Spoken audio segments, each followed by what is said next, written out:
corriendo. Ok. Hola a todos y a todas.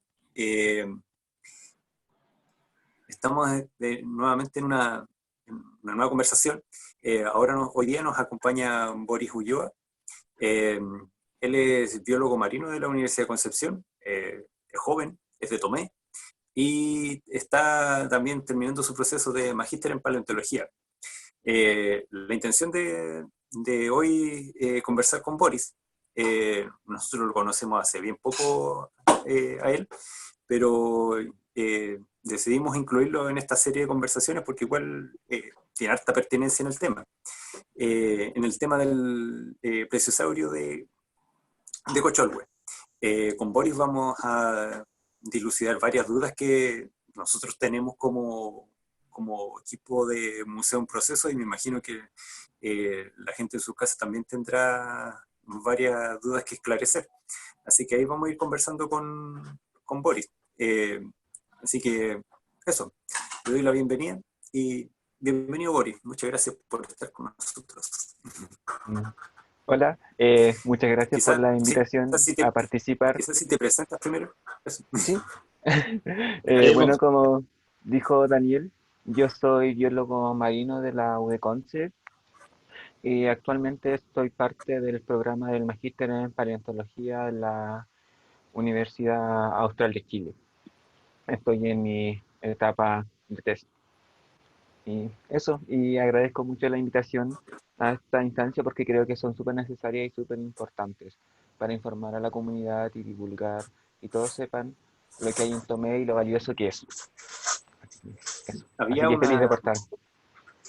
había una gran duda que la esclarecimos recién ahora hace poco, que era cuántos plesiosaurios había en Cocholhue. Si puede un poco dejar claro eso. Sí. Pero antes de eso me gustaría hacer Dale. una pequeña aclaración. Que por ejemplo los grandes reptiles marinos, que son los mosasaurios, que son estos lagartos marinos, los ictiosaurios, que son los peces, los lagartos peces y los plesiosaurios, no son dinosaurios, son reptiles marinos, son un grupo aparte. Los dinosaurios se caracterizan porque tienen básicamente, son reptiles, tienen algunas características extrañas, pero las patitas van hacia abajo y el resto de los reptiles van hacia el lado. Eso es como una gran diferencia, así que no son dinosaurios. Los dinosaurios son exclusivamente terrestres. Es Ok. importante. Sí. Bueno, Porque a se veces, aprende. sí, porque muchas veces la gente los Muchas cosas. confunde, muchas veces la gente los confunde y eso está mal. De hecho, es súper común decir que eran dinosaurios marinos, pero eso no son, son reptiles marinos que son organismos completamente diferentes. Y Ya. sí, retomando el tema anterior, lo que se ha encontrado en Cocholhue es solamente un individuo que ha sido reportado 2 veces por diferentes personas. Y además es un individuo que lo encontraron por parte. Primero encontraron la cabeza y luego encontraron el resto del esqueleto. Así que es solo un individuo solamente que se ha visto o ha sido descrito 2 veces. Por eso también se piensa de que son dos plesiosaurios distintos. Pero en realidad es solo uno. Boris, ya que nos mencionas que es un plesiosaurio, ya parte de la comunidad siempre ha pensado que han sido dos individuos los que están por ahí dando vuelta en algún lugar del mundo. Sería bueno si tú nos pudieses aclarar dónde está ese plesiosaurio, en qué situación se encuentra, cuál es su conservación, si nos pudieses dar algunas luces de cómo, en qué parte está este plesiosaurio, qué está pasando con él el día de hoy. Sí. De hecho, eso es una muy buena pregunta porque yo también tuve la confusión. De hecho, igual pensé que eran dos, que uno estaba en Chile y que el otro estaba en Alemania, lo cual es falso. En realidad fue, perdón, solamente un individuo que fue extraído, si no me equivoco, el año 2009.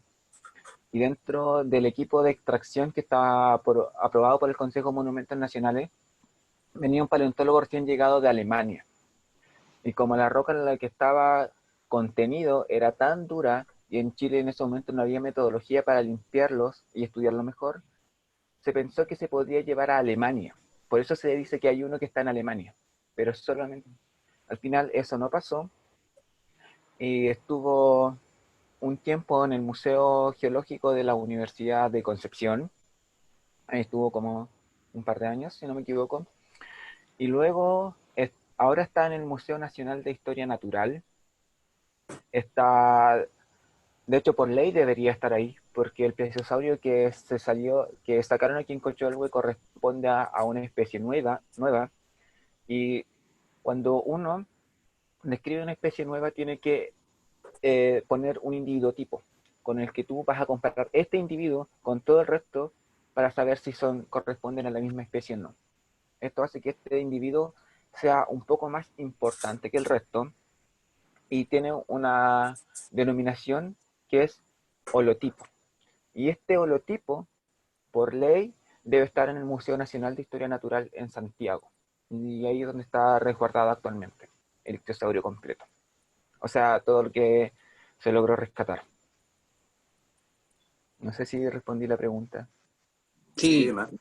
todo claro. ¿Cuál es la protección legal que tiene ese plesiosaurio? Y tal vez todos los hallazgos paleontológicos que están en Cocholhue, porque se podrían encontrar.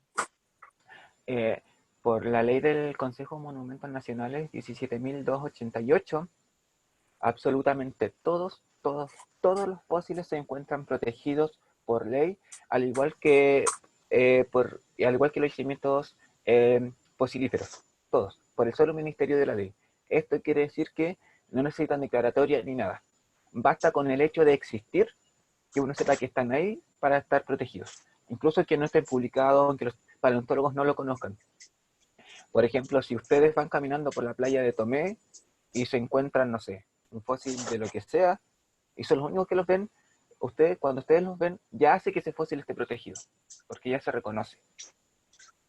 Y eso con respecto al holotipo, por ley tiene que estar salvaguardado y protegido por el Museo Nacional de Historia Natural, que es donde está ahora.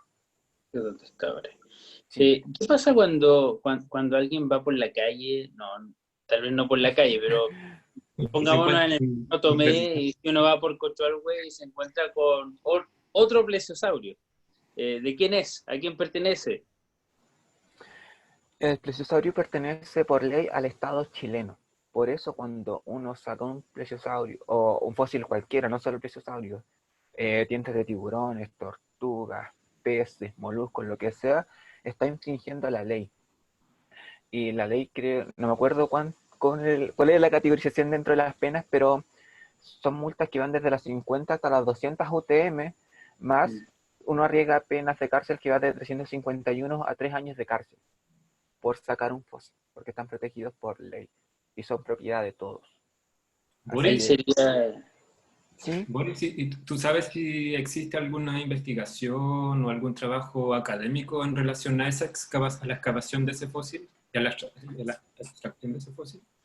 sí, de hecho, el fósil del plesiosaurio fue publicado en el año 2014 en Journal Vertebrate Paleontology, que es la revista de paleontología de vertebrados más importante a nivel mundial.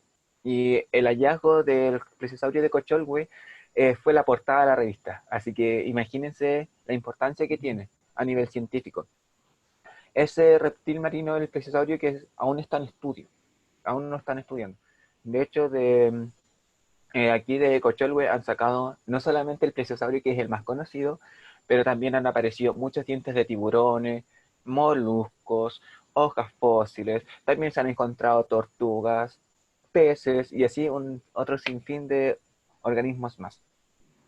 Sí, eso te iba a preguntar porque, bueno, el plesiosaurio como por su dimensión imagino que acapara más atención, pero eh, ¿cómo evalúas tú la riqueza en términos paleontológicos o de fósiles que se encuentran en Tomé o en la Bahía de Concepción en general?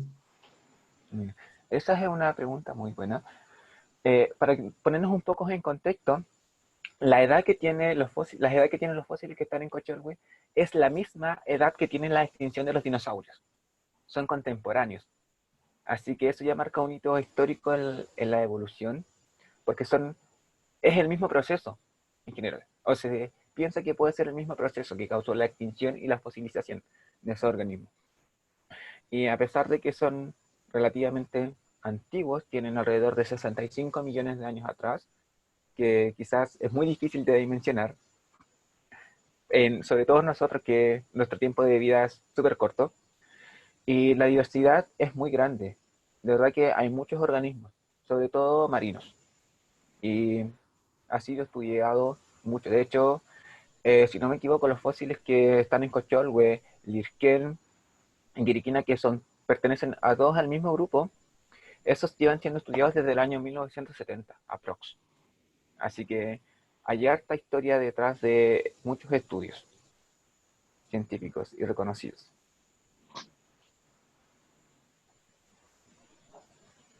Y en ese sentido bueno, hay varios estudios de que no es solamente un fósil Ujú. el que se ha encontrado y que son muchos y que vamos a seguir encontrando tal vez. ¿Cuál es la importancia, consideras tú, de que tal vez esto quede en Tomé o que exista alguna forma de presentárselo a los tomecinos y a los que nos vienen a visitar? Eh, Oye, esto es parte de nuestro patrimonio. O sea, yo creo que la importancia radica en conocer la historia natural de del lugar donde vivimos. Porque si nos ponemos a pensar, tenemos fósiles de la edad de la extinción de los dinosaurios. Y además que son únicos, han salido en revistas científicas, en la más importante a nivel mundial, que es como el dato famosillo. Y además que son fósiles muy interesantes, a pesar de ser antiguos, el grado de conservación que tienen es muy bueno. De hecho, el plesiosaurio que sacaron, creo que es uno de los más completos que se conoce. De verdad que está muy completo. Creo que es el más completo que se ha encontrado en Chile. Así que es muy importante que la comunidad sepa que aquí tenemos esos fósiles y que son famosos y que al estudiarnos nos permiten conocer un montón de cosas y nos permitiría responder preguntas hacia el futuro. Por ejemplo, ¿qué pasaría? Porque mucha gente dice, muchos científicos dicen que ahora estamos viviendo la sexta extinción masiva. Los fósiles que tenemos en Cocholwe representan una extinción masiva. Así que serían como escenarios a evaluar de lo que podría pasar a futuro. También todo este escenario que es de cambio climático, calentamiento global, etcétera. Los fósiles dan mucha información. Mucha, mucha, mucha información.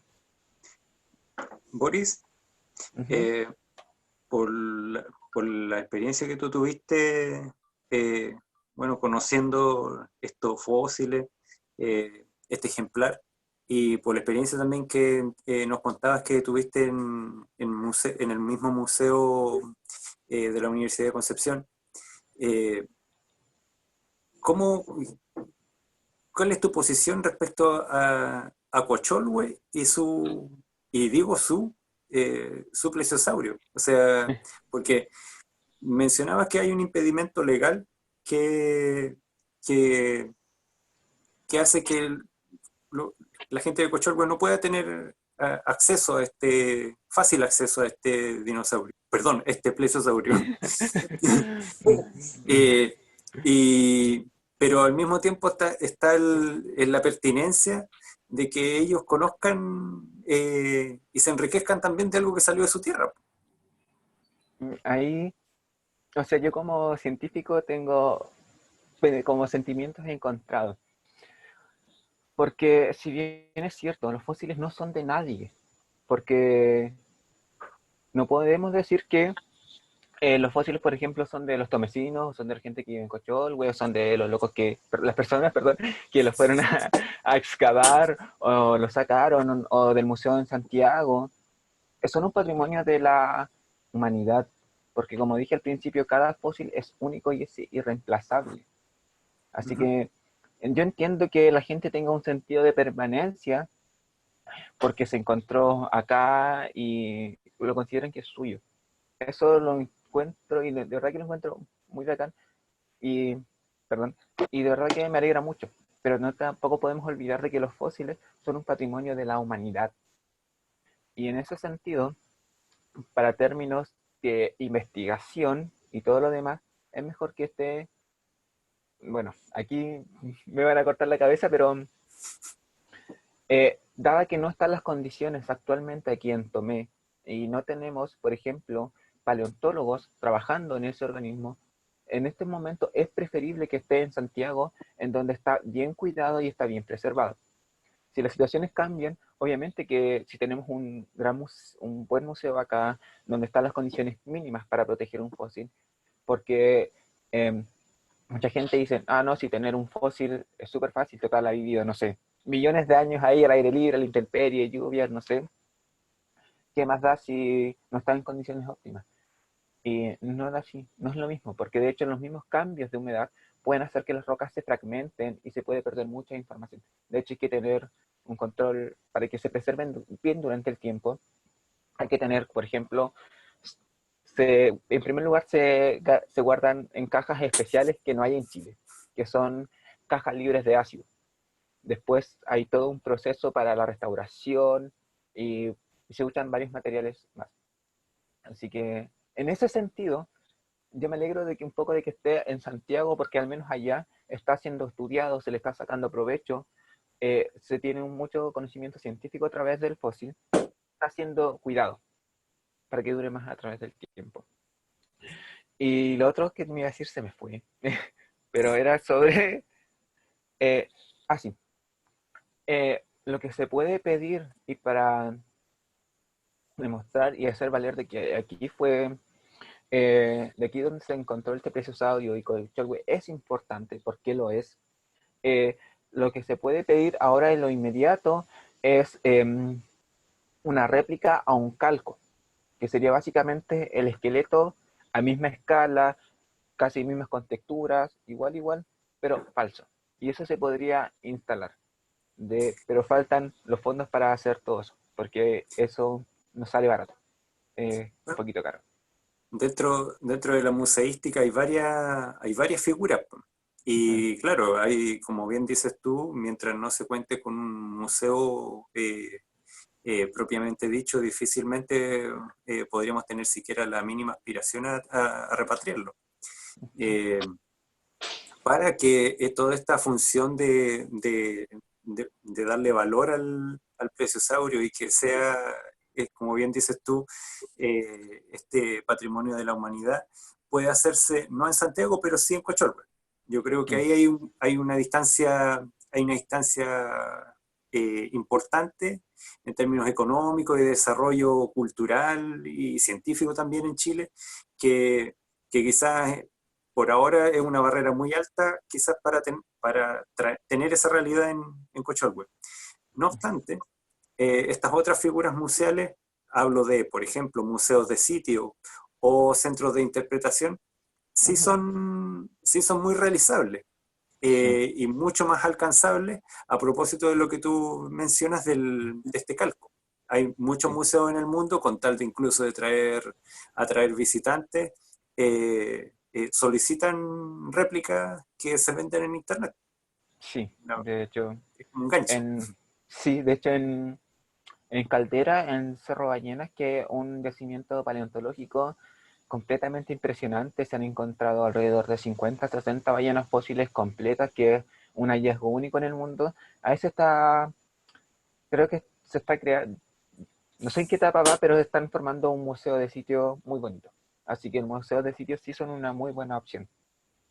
Sí, Y eso además, estaba pensando que más allá del fetichismo del objeto, uh-huh, o sea, con esta idea de que tenemos que tener el procesador acá y mostrarlo porque se encontró acá y es de nosotros, uh-huh, eh, hay otras alternativas y básicamente estoy pensando en la divulgación científica, en uh-huh. cómo el trabajo científico puede ser divulgado y entre comillas aterrizado en la comunidad y cómo también realizar un trabajo, digamos, en el territorio, de cómo acercar a la gente en su contexto a esa realidad, digamos, a la realidad de los fósiles, de la paleontología. Se puede hacer a través de establecimientos educacionales, etcétera. Digamos, para, en principio, ir generando conocimiento como primera prioridad. De hecho, el punto que tú tocas es, según yo, es el más importante y es el primero que se debe abordar, porque está bien. Supongamos que ya resulta todo, es, eventualmente se crea un museo fantástico, el mejor del mundo, y imaginemos, nos, nos pedimos el préstamo del esqueleto real del plesiosaurio, nos lo traen a Cocholwe, ¿y qué pasa si nadie sabe lo que es? ¿Qué pasa si nadie lo cuida? ¿Qué pasa si nadie lo va a ver? Ahí habría una pérdida gigantesca, porque además habría una pérdida de conocimiento científico y también generaría un desinterés por las personas.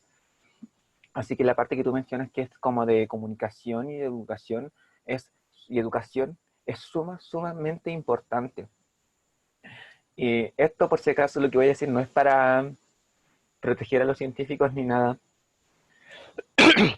perdón, pero a nosotros los que trabajamos en ciencia, en primer lugar, la paleontología cuando postula proyectos para hacer investigación tiene que competir con todos, con proyectos que tienen que ver, por ejemplo, con biología celular, con proyectos de investigación que atacan enfermedades inmunológicas, del cáncer, proyectos de investigación pesquera, proyectos de investigación minera, etcétera, etcétera, etcétera. Y competimos con proyectos también de astronomía, de física, de matemática, de biología, y, y competimos de igual a igual. No se da ninguna preferencia a todo.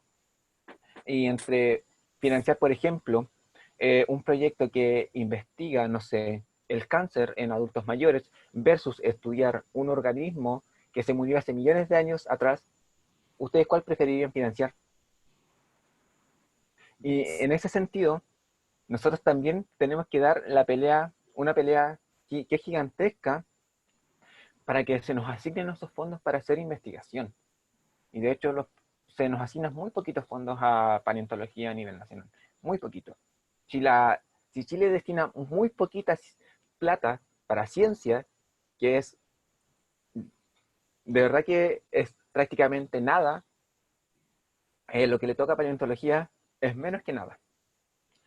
Y bien, ya pasamos todas esas barreras de que por fin nos ganamos el proyecto y estamos haciendo la investigación, pero a los científicos se nos exige hacer los proyectos de investigación, se nos exige publicar, se nos exige también hacer docencia y además tenemos una vida y también se nos exige hacer divulgación. Es como, es mucha pega para una sola persona, un grupo de trabajo, porque tiene que hacer prácticamente de todo. Y en ese sentido es como, la, y sí, yo creo que la divulgación científica es muy importante, pero así como decir que los científicos, ¿por qué no hacen más investigación, no hacen más divulgación si los estudios que se hacen en Chile son muy interesantes? En Chile tiene estudios que han sido portadas en muchas revistas científicas a nivel mundial, y no solo en paleontología. Pero como es el sistema general, no permite hacer eso. Y también antiguamente había una creencia muy boba, muy estúpida y muy equivocada, que decían que las personas que se dedicaban a la divulgación científica, los científicos que hacían esto, eran personas que no les daba el cráneo para hacer investigación, que eran como los retardados.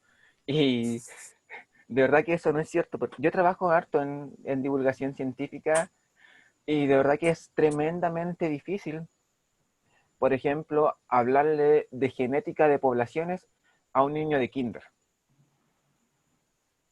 O a unos chicos de básica, o no sé, hablarles de ciclos biogeoquímicos, o cómo interactúan las bacterias, los virus, qué son los virus. Y gracias a Dios ese cambio de percepción ha ido un poco cambiando, y de hecho ahora se acepta un poco más, pero aún existen estos pensamientos antiguos y un poco retrógrados que dicen que la difusión en ciencia no es importante. Ok, y que si se hace, debería hacerse solo para la élite intelectual, lo cual es una estupidez, porque ellos consideran que solo la élite intelectual son los científicos y los que van a usar esta información, que al resto de la población le da igual. Lo cual es una brutalidad. De hecho, en un congreso nos pusimos a pelear con un caballero que pensaba así. Casi recibió golpes. Así que Pero sí. el panorama acá en Cochorwe, en ese ámbito, como dice que hay cierta voluntad de la comunidad por preocuparse por esto, por este gran patrimonio paleontológico que existe. De hecho, he sabido de más de alguna denuncia a la PDI, y en ese ámbito también la PDI tiene lo suyo de responsabilidad, que no tiene unidades capacitadas para enfrentar este tipo de denuncias. Entonces, sabemos que en la comunidad de Cochorwe han tenido varias iniciativas. Tengo entendido que hace no mucho hicieron una charla también al respecto. Entonces,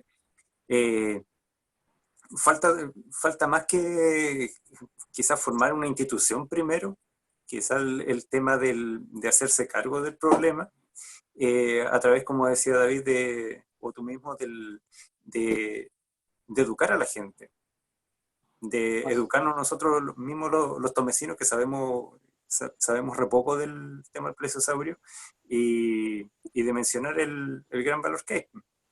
O sea, de hecho, ahora con todo el proyecto de cambio de ley de patrimonio, que es un proyecto de ley asqueroso, por decirlo menos, que excluye a la paleontología completamente y a los paleontólogos, y que de hecho, escribimos varias notas que esperamos que pronto sean publicadas en el diario, y donde justamente se recalca que en Cocholwe hay este interés por la comunidad de proteger ese patrimonio.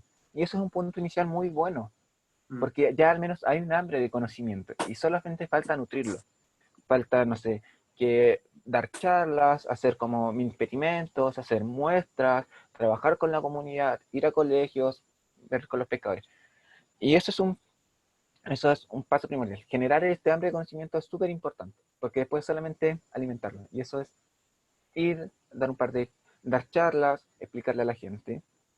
Así que estamos muy bien ahí. Y en ese sentido, Cocholwe, yo lo rescato porque es un ejemplo que lo que significa el empoderamiento del territorio y también valorar lo que se encuentra y valorar el patrimonio. Porque en cierto sentido, todas estas denuncias que ellos han hecho no es para proteger el fósil del pescador artesanal o de la señora que vive ahí, sino que es para protegerlos de todos. Y eso igual lo considero que es súper rescatable y súper valorable también. Y con respecto a la PDI, sí, efectivamente la PDI tiene la BIDEMA, que es la Brigada de Delitos Medioambientales, Ambiental. sí, que ve todos estos temas. Pero como lo medioambiental y lo paleontológico en este país son como la última chupa del mate, no hay videmas en todas las regiones. Creo que hay como 4 o 5 videmas a nivel nacional. Claro. Sí. Así que ese es el escenario. Pero igual se agradecen las denuncias que han hecho la gente de Cocholwe, porque de una u otra forma nos ayudan a proteger el patrimonio, porque está bien, una persona puede usar un fósil, o sea, no debiera, pero ya, supongamos que va, porque no sabía que los fósiles estaban protegidos por ley, y luego va y lo entrega, así como la embarré, no lo siento, no sabía, pero lo entregué. Y si uno hace eso, y si las personas que nos están viendo tienen fósiles, y ahora saben que tener fósiles es ilegal, los pueden ir a entregar y no les va a pasar nada, porque aplica el criterio de buena fe. Así que no nos va a sacar multa, ni parte, ni nada. De hecho, hasta se lo van a agradecer. Pero cuando uno saca un fósil, por ejemplo, y no toma, por ejemplo, en el lugar donde estaba, en la roca, la orientación, la posición, se pierde un montón de información que es súper relevante. Se pierde todo un contexto. Y esa información no hay vuelta atrás. Uno saca un fósil y esa información se pierde. De hecho, los paleontólogos, mucha gente cree que los paleontólogos van a ver un fósil y con la picota, el martillo, la pala, el chuzo, lo que sea, lo llegan, lo sacan y al laboratorio. Y sacar el fósil es lo último que se hace. Lo último. Porque primero hay que analizar todo el contexto en general. Y la gente que saca los fósiles de manera ilegal, en general lo saca, digamos, para ellos, o hay un comercio negro de fósiles? No, de hecho, esto no solo en Chile, pero a nivel nacional, creo que el mercado negro de bienes patrimoniales o culturales creo que es como el cuarto o quinto que mueve más dinero a nivel mundial dentro del mercado negro. Ya incluimos, por ejemplo, todo lo que tiene que ver con fósiles, obras de arte, piezas históricas, monumentos, piezas arqueológicas, etcétera. Sí, de hecho, muchas personas lo sacan porque dicen, ah, mira qué bonito, porque es como una roca que tiene una figura. Igual son bonitos, y los fósiles son bonitos. Y los dejan en su casa, pero mucha gente sabe que son fósiles y que son importantes y los venden. Y ahí está el problema. O sea, quedárselo en la casa también es un problema, pero eso. Y el tema también está de vuelta porque eh, el, si sucede esto de que alguien devuelve un fósil, ¿a quién lo devuelve? Ya. Lo importante aquí sería devolverlo eh, a una universidad que tenga, por ejemplo, museos o a un museo más o a un museo regional, por ejemplo, el Museo de Historia Natural aquí en Concepción, el Museo Geológico o a la Universidad de Concepción o esas identidades. O por último, eh, ir al Consejo, a las oficinas técnicas del Consejo de Monumentos Nacionales. Y ahí son como las opciones más viables. Porque ir a las otras instituciones armadas, por un poco de prejuicio, pero a veces son medidas tercas y no saben mucho y se pueden meter en problemas. Puede que sí, puede que no, pero para mejor evitar problemas, preferir los museos o las universidades. O las universidades. Y, y lo pregunto así porque, claro, uno piensa de que, ya, asumiendo de que el plesiosaurio no se puede repatriar por un montón de trabas que ya comentamos, pero también está la necesidad de otras dimensiones patrimoniales. El mismo tema de los fósiles de menor tamaño, digamos, que, que perfectamente podrían estar en una institución más de carácter más territorial, no yendo necesariamente a la Universidad de Concepción, que por más de que tenga la expertise, eh, la apertura que tiene ese museo también es cuestionable, Limitada. o sea, es limitada. Dudo que algún tomecino o alguna persona de Cocholwe haya tenido la fortuna de visitar ese museo. Entonces, eh, quizás la imposibilidad de repatriar el plesiosaurio quizás no debe eliminar ese anhelo, si es que existe, de la comunidad de Cochorwe por tener su lugar donde atesorar su patrimonio. De hecho, estoy completamente de acuerdo contigo que una cosa no quita la otra. Está bien que sea el plesiosaurio como el fósil más conocido porque es el más grande, el más bonito, más llamativo, pero hay muchos fósiles muy importantes aquí en Cochelwe y además aquí en Cochelwe no se ha sacado no solo una especie nueva, se han descubierto muchas especies nuevas que son, por ejemplo, de tiburones o de moluscos, de caracoles, de pulpos fósiles, pero como no son tan grandes, no son llamativos, son más bien como invertebrados, la gente no le toma mucha conciencia, pero un fósil, no sé, de un caracol de este tamañito, que es súper chiquitito, tiene el mismo valor que lo tiene el plesiosaurio, es el mismo. No Así es que espectacular, nada más. sí, es solamente que el otro es como más vistoso a la vista, pero Más grande. es más grande solamente. Y eso, es lo único que tiene. De hecho, mucha gente no sabe, pero dicen como, ah, sí, los fósiles son los dinosaurios y toda la cosa. Pero la mayor información no lo dan los vertebrados fósiles, sino que lo dan los organismos invertebrados. Los cangrejos, los caracoles, las conchitas y todas esas cosas que los corales, las esponjas, esos son los que brindan mayor información ambiental y todo eso. Los vertebrados obviamente que brindan mayor información, pero brindan otro tipo. Pero, por ejemplo, si uno quiere saber sobre temperaturas, condiciones biogeográficas, corrientes, nivel del mar, tipo de vegetación, etcétera. Eso todo lo puede hacer con los invertebrados. ¿Por qué? Porque si a los vertebrados tú le cambias, no sé, tienes un elefante que vive a 20 grados Celsius y bajó la temperatura y ahora en el lugar donde estaba hay 17 grados Celsius. Entonces el elefante va a caminar a donde encuentre los 20 grados Celsius. En cambio, un caracol, un cangrejo no va a hacer eso. Así que por eso son súper importantes. Y brindan mucha información y los invertebrados marinos y los invertebrados fósiles, de verdad que son muy importantes. Son igual de importantes que un fósil de dinosaurio. Sí, una conchita chiquitita sí tiene la misma importancia que un dinosaurio. Todos los fósiles son importantes por igual.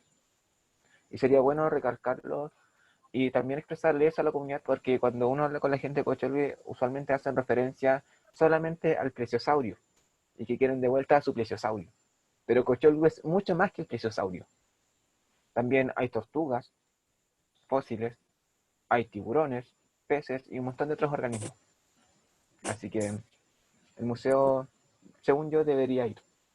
Tú tocaste un tema así, medio refilón, que es súper relevante, que Cocholwo es mucho más que el plesiosaurio y que sus fósiles, que Sí. también tiene relación con el patrimonio pesquero, las artes de pesca, eh, los recolectores también. Hay, un- hay una diversidad patrimonial súper grande que, que reúne como el fenómeno de la costa, todo lo que sucede en la costa. Entonces también no obviar ese patrimonio que también está vivo y que es muy rico. Ciertas dimensiones de ese patrimonio también están en peligro por también la imposibilidad a veces que tienen los mismos pescadores de continuar sus faenas por diversos motivos. Entonces, la tecnología también se van perdiendo ciertos conocimientos. Eh, entonces, también hay una dimensión que es más contemporánea, que, que yo creo que a través de una institución de carácter museal pudiera hacer dialogar estas dos vertientes. No sé qué opinas tú. O sea, sí, yo estoy completamente de acuerdo, sobre todo en estos tiempos que tenemos este famoso proyecto del gas natural, el GNL, el, que es una amenaza pero gigantesca a lo que es la bahía en general. Es un proyecto horroroso del Octopus, muy malo. Y también tenemos claro toda esta, por ejemplo, toda esta pérdida de actividades culturales que tienen que ver con la alguera, los pescadores artesanales y temas de sobreexplotación marina. Y aquí quiero también, quizás me voy a echar un poco de gente encima, pero también cierto que, y sé que la parte de la sobreexplotación que hay de muchos organismos también son responsables los pescadores artesanales. Y yo creo que también falta un poco de educación para que ellos no cometan el mismo error que las grandes empresas y que pues, estos organismos puedan perdurar más. Y eso también sería bueno tocando en este tema de museo, como el uso costero, el uso eficiente de los recursos naturales, no renovables, además de rescatar toda esta historia, que es una historia muy rica, porque es una caleta de pescadores es antigua, se ha mantenido más o menos sellada a través del tiempo, donde no ha cambiado mucho, así que sería también muy importante resguardar ese patrimonio, que es más bien inmaterial en muchos casos. Y Boris, como mencionaba anteriormente, que la investigación paleontológica no está solamente enquistada en el pasado, sino que más bien es útil para reflexionar sobre el presente y avisorar el futuro. Eh, y en ese sentido, vinculándolo con las amenazas al ecosistema marino que existen, el terminal GNL, eh, ¿qué tanto también se ve amenazada el trabajo en la investigación paleontológica? En ese... O sea, por lo que tengo entendido, ese proyecto, la parte de que están los tubos anclados a la tierra, lo quieren hacer en la bahía Lacata, en el Irquén. Y ahí también afloran los mismos fósiles que están aquí en Cochelhue. O sea, pertenecen al mismo grupo. Y es probable que muchos de esos fósiles también desaparezcan. Y también en la cata hay otro plesiosaurio. Y ese también es posible que también desaparezca. Ese plesiosaurio aún está en las rocas, está escondido porque está muy bajo, solo se puede ver cuando la marea está pero muy baja. Así que también es posible que ese plesiosaurio también se pierda. Se ha intentado rescatar, pero las condiciones ambientales de marea y todo eso no lo han permitido. Y también hace poco, justamente en la cata, rescataron una tortuga, un fósil de una tortuga marina, muy bonito. Y también estuvo a punto de perderse. Así que, además de de las consecuencias ambientales que tienen que ver con el cambio de la temperatura, cambio de la salinidad y varias más, también tiene implicancia en la parte paleontológica. Y creo que la paleo fue una de las piedras de tope de ese proyecto igual, además de los muchos que tiene.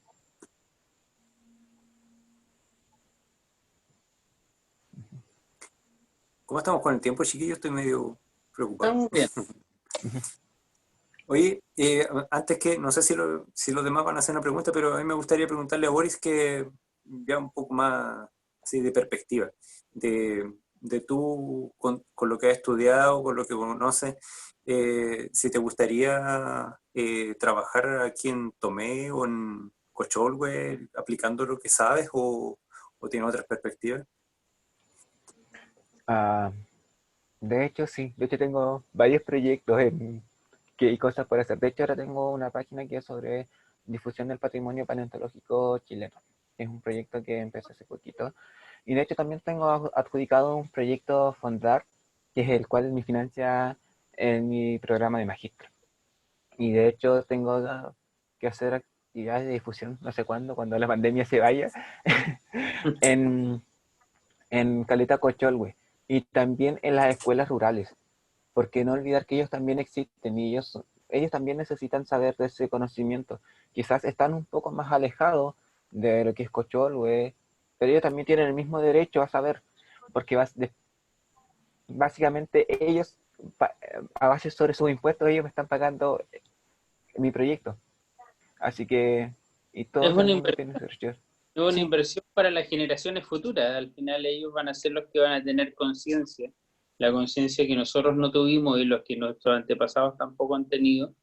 Y tú les vas a brindar la oportunidad de que se sientan parte de un todo.